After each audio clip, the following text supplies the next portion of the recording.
Global trade as we've known it is coming to an end. The days of seamless interconnected markets and one-size-fits-all trade deals are over.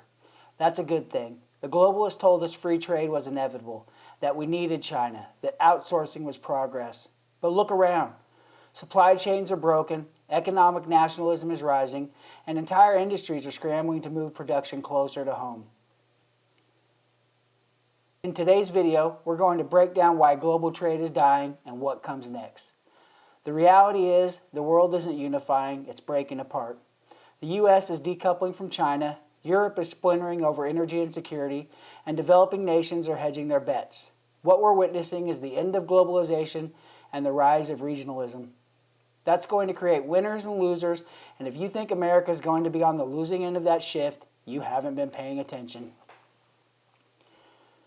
If you want to stay ahead of these seismic changes, hit that like button and subscribe to America's Geopolitics. America is moving on, whether the world likes it or not. The changing landscape of global trade. Global trade isn't just in decline, it's unraveling. For decades, we outsourced everything, manufacturing, supply chains, even energy production. And it worked, until it didn't. The pandemic exposed the fragility of the system, and now tariffs, trade wars, and outright geopolitical conflicts are finishing the job.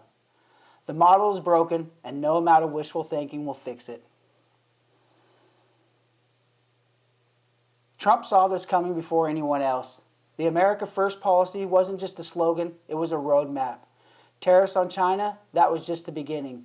What we're seeing now is that every major economy is following America's lead. Germany is scrambling to replace its dependency on Russian energy. Japan is investing in domestic manufacturing. Even China, the so-called factory of the world, is desperately trying to insulate itself from external shocks. The message is clear. Nations are looking out for themselves. Fragmentation of supply chains. Companies are moving their factories out of China at a record pace. Vietnam, Mexico, India, they're all becoming the next manufacturing hub. But here's the real kicker. Even those are temporary solutions. The ultimate goal isn't to find another cheap labor pool. It's to bring production back home. The U.S. is reindustrializing. Chip factories in Arizona, steel plants reopening in Pennsylvania. This isn't an accident. It's a shift that's been long overdue. 3. The impact on economic growth. Yes, this transition is going to hurt in the short term. Prices are going up, supply chains are messy, and businesses are adjusting. But let's be honest, that's the price for independence. For too long, we relied on adversaries to keep our shelves stocked and our industries running. That era is over. The future belongs to countries that control their own production. Emerging markets, the new players. Some people think China is going to replace the U.S. as the dominant economic power. That's a fantasy.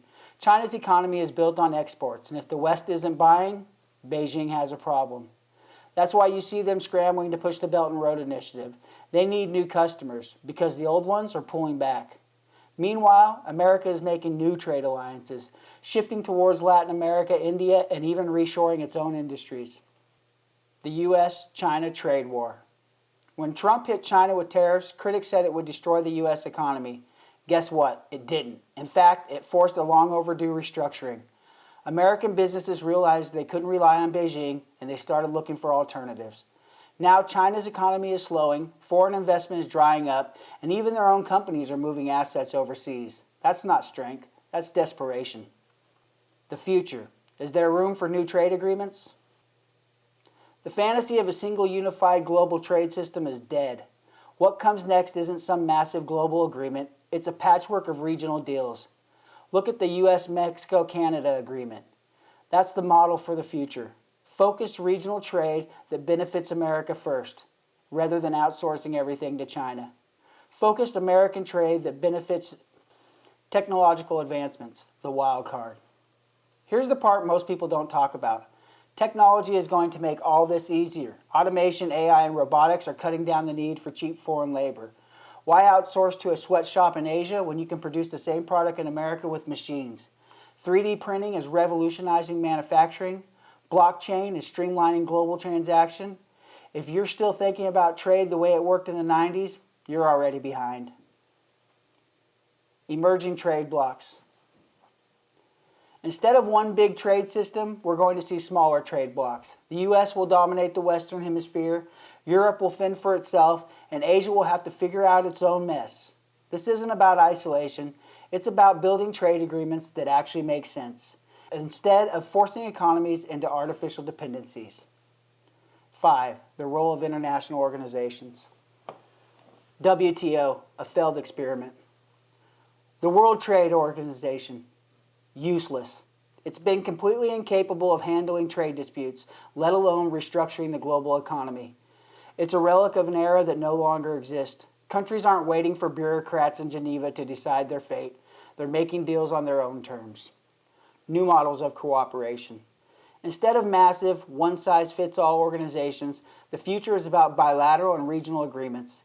The U.S. is already shifting towards this model, making direct deals with key allies while cutting out the middlemen. The days of relying on international organizations to manage global trade are done.